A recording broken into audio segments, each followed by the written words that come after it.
Hello class, this is my presentation over Lawrence Kohlberg's theory of moral development and how it can be applied to education. After extensive empirical research questioning subjects about moral dilemmas, the most famous of which is the Heinz dilemma, Lawrence Kohlberg, expanding on Jean Piaget's stages of moral development, developed his 6 stages of moral development. He divided these into 3 levels, 2 stages each. The first level is pre-conventional morality. It has 2 stages. Stage 1 is punishment and obedience orientation. In this stage, the child obeys the rules to avoid punishment. I have a video on the next slide that shows a good example of this level of moral reasoning using Kohlberg's Heinz dilemma.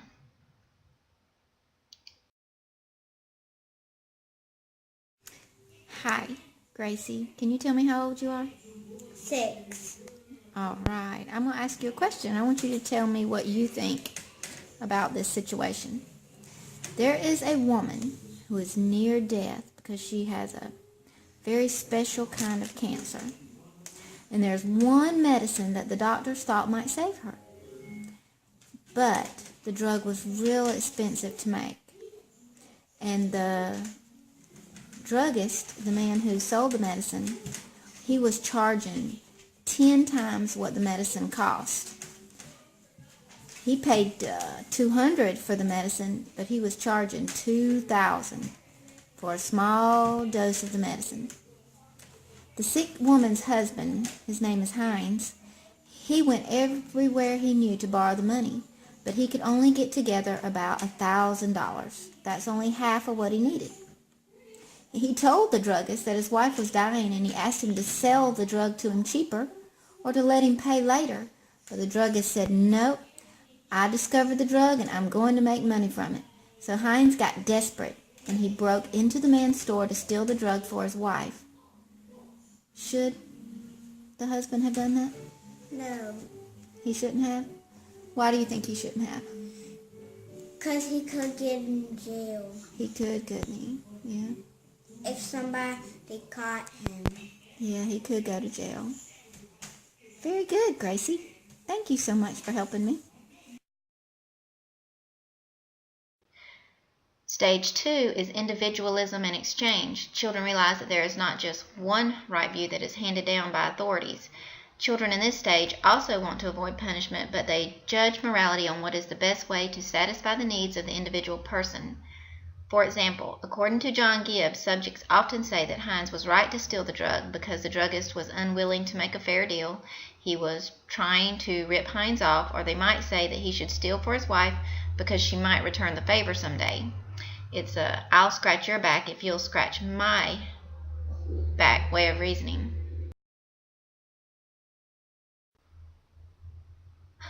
Next, we move into level 2, conventional morality.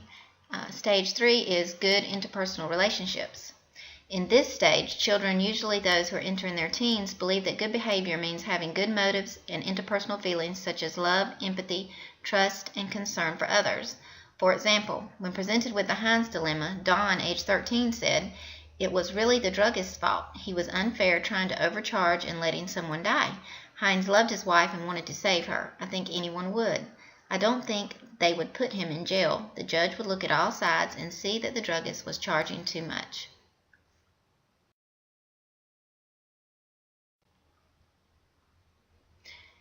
Stage 4 is maintaining the social order. In this stage, a person is more concerned with society as a whole. Now the emphasis is on obeying laws, respecting authority, and performing one's duties so that the social order is maintained. For example, when presented with the Heinz dilemma, my 17-year-old daughter stated, "He should not steal. It is wrong to steal no matter what the reason is. What if everybody did that?" She is clearly most concerned with maintaining social order.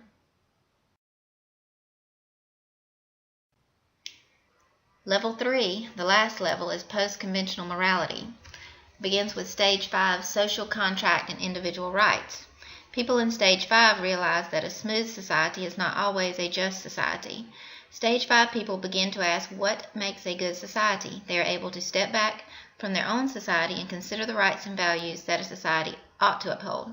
People in this stage typically would say that Hines should steal the drug, and if caught, the judge should just give him a slap on the wrist.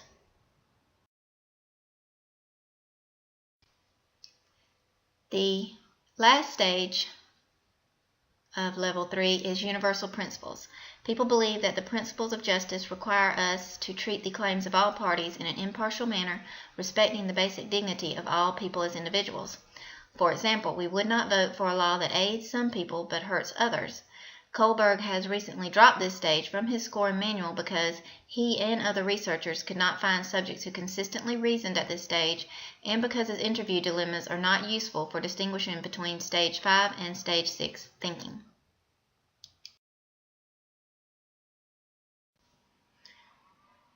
A few strengths of Kohlberg's theory are the empirical nature of his research. These stages are considered universal, and they explore the reasoning behind moral decisions rather than the decisions themselves. There are weaknesses to Kohlberg's theory. One is gender bias, and Carol Gilligan, who worked with Kohlberg, did her own research claiming that women, though reasoning differently than men, their reasoning was not inferior. The picture will take you, if you click on it, will take you to an article, Culture and the Quest for Universal Principles in Moral Reasoning, and if you do a search inside the article with keywords Gilligan or Amy, it will explain a little more about why Kohlberg consistently scored women at a stage 3 in moral development.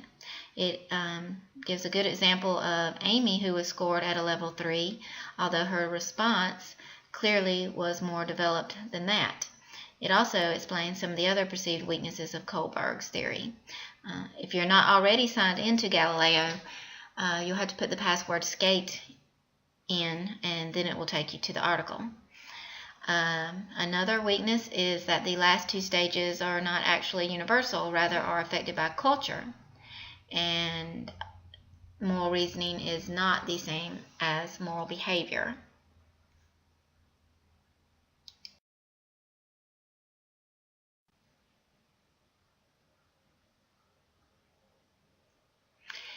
And is there a gender difference? Reporting on DIT-related research, Rest reported that sex differences on the DIT are trivial, and that when they exist, females score higher. Sex differences explain less than 0.5% of the variance in DIT scores. Thus, he argued that Gilligan's view regarding gender differences is not at all supported by DIT-based research. In the adult studies again, Walker, in his article, found that sex differences are found in only a minority of studies, and even in those studies, the differences tend to be small. And a fact I found to be significant in the adult studies was that moral reasoning was often confounded with education or occupational differences. Regarding cultural differences, many of the studies do show differences in moral reasoning between liberals and conservatives, between those of low or high socioeconomic status, and between duty-based and rights-based societies. Kohlberg explained findings like these, stating that cultural factors do not directly shape the child's moral thought, but they do stimulate thinking. Social experiences challenge children's ideas, motivating them to come up with new ones. The traditional values held in isolated villages and tribal communities do not stimulate moral thinking beyond a stage 3. Some additional research on moral reasoning includes Jonathan Haidt's social institutionist model of moral judgment. Haidt believed most moral judgments are generated by the intuitive process, and the purpose of reasoning is to provide a post hoc and biased basis for justification. Elliot Turiel's theory of conventional norms versus moral norms. Turiel believed conventional norms are dependent on a particular social system.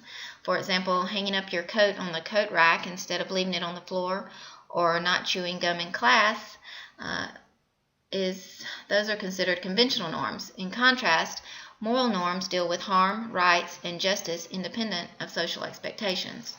Hauser revived the theory of universal moral grammar, the theory that all humans have a universal moral sense.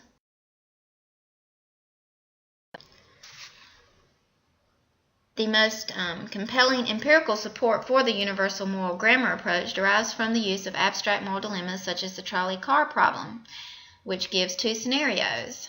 One is there's a trolley going down the track, and if it goes on its intended course, it will kill 5 people trapped on the track.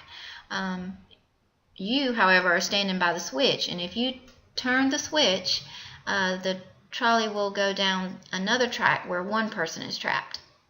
The second scenario is you're standing on a footbridge and the trolley's going down the track and it's going to hit 5 people trapped on the track. But if there's a chubby man standing beside you, and if you throw him off, it will stop the trolley, saving the 5 people. A lot of people, most people, would throw the switch to save the 5 people at the expense of the 1 man. But most are not eager to throw the chubby man off to save the 5 people, even though the result is the same: 1 person dead, 5 people alive. This test is meant to show that reasoning is not always how we decide if something is morally wrong. Sometimes it is just a gut feeling. The picture on the left will take you to an article that will go further into the theories of moral development and some results of the trolley study. And the one on the right takes you to a website that tells you more about the trolley test, and you can take the trolleyology test as it has become known, which will let you know where you stand morally with other test takers. It was a very interesting study.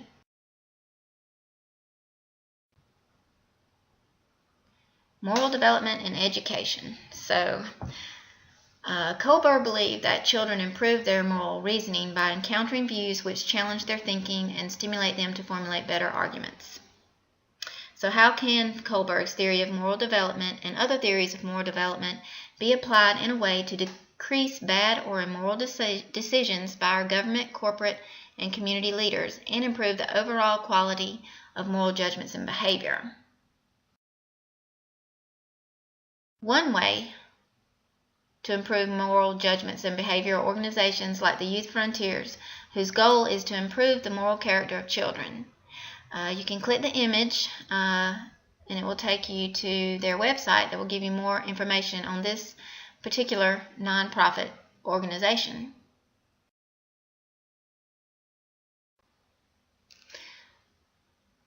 How can education improve the moral judgment of our leaders? Haidt believes that a correct understanding of the intuitive basis of moral judgment may therefore be useful in helping decision makers avoid mistakes and in helping educators design programs and environments to improve the quality of moral judgment and behavior. Programs of this nature might prevent tragedies caused by bad decision making, like the 2010 cave-in that trapped 33 Chilean workers, the 2010 Deepwater Horizon oil spill, and the faulty Kevlar vest sold to the U.S. government. Cognitive moral education. Will it help? It is agreed by researchers that more studies are needed, and it is also believed that cognitive moral education does improve moral judgment. The downside is that in businesses, powerful organizational norms, reward systems, and structures may serve to constrain or even retard moral reasoning. However, education targeted at future business, corporate, and government leaders might help improve the decisions they make in the future.